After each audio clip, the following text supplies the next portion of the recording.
There's a very useful feature in Apple Logic Pro that you may not know about called arrangement markers. It lets you build the skeleton of a piece very quickly.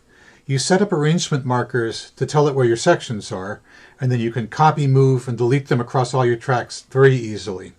And it's not only useful for songs, although its default is set up that way. Here's how it works. The first thing is that you have to be showing the global tracks. And the default key command is G, or you can just click right here. And this is where the arrangement track is. Note that arrangement markers are different from regular markers. These are arrangement markers. So, to create an arrangement marker, you click on the plus, and it's going to be what it thinks is 8 bars. Although actually you can see it's 32 beats. I have a bar of 2/4 in here, so it's wrong. But in this case, it's only 2 bars. The intro is only 2 bars, so we'll leave that like that. Okay, now let's create another one for the verse, and it happens to be called verse. It knows that, and this is where the end of the verse is.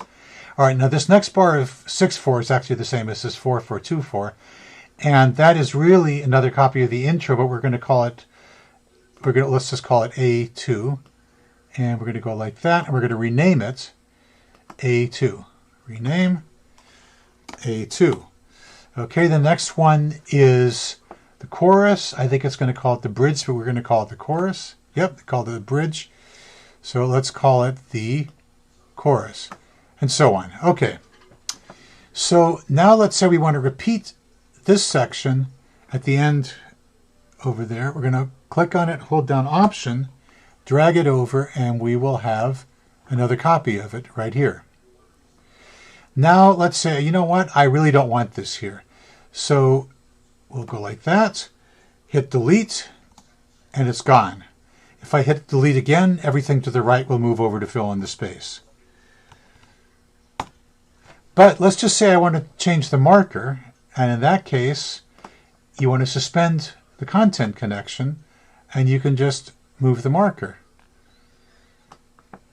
or delete it. And that's how it works.